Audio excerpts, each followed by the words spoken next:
Am I the a-hole for joking that my dad gets a perpetual period in front of friends and family? I, a 19 female, was at a family dinner with my dad, my younger sister, my older sister, who was visiting, and one of my dad's friends, along with his wife and son. At one point, my dad started joking with his friend about how lucky he was to have a son because living with women is apparently so difficult. Even though both me and my older sister already moved out for college, work, and are barely home now. He started making comments about how women get moody and miserable on their periods and how the whole house atmosphere changes.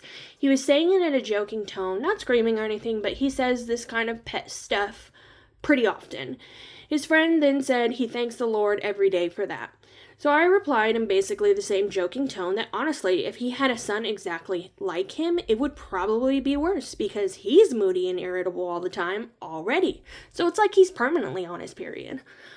I also pointed out that honestly, don't even think what he says is true. I do sports while on my period. My sisters are both pretty chill too, and most of the time when there was tension at home, it was usually him starting arguments and then blaming it on women's hormones if we reacted badly.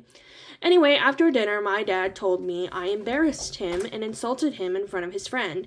He said it was rude and disrespectful to compare a man to having a period. He also said his friend group takes pride in being masculine, manly, and it made him look weak. I honestly thought we were all joking around equally, and if he can make jokes about women being impossible because of periods, then I don't see why I can't joke back, and about him acting moody too. Not the a-hole.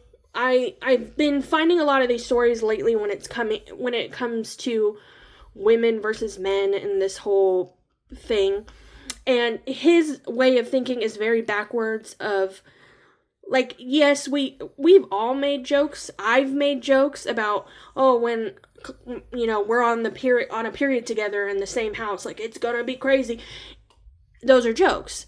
But and for you to make a joke and be offended because they make a joke that's already just, get over it. But what he's saying is very, I don't want to use the word, but it's misogynistic, okay? Putting everything on the women about them being moody and blah, blah, blah, blah, blah. And then the other guy, jumping in on that and being like, yeah, thank God for that. Like, women are great. Sorry. Women are better than men. I said it. Anyway, all in all, the whole thing that is frustrating about this post is, of course, the dad getting upset in return, even though he started around with the joking or whatever first. And then when she says his group takes pride in being masculine, manly. This alpha male toxicity needs to stop, okay? Women are more than objects. It's 2026. Women have opinions. Women are human beings as well as you. So we need to get out of this mindset that women are just emotional beings and they're on their period and blah, blah, blah, blah, blah, blah, blah. Okay? Anyway, this is a pretty easy one. She's not the a-hole in this situation.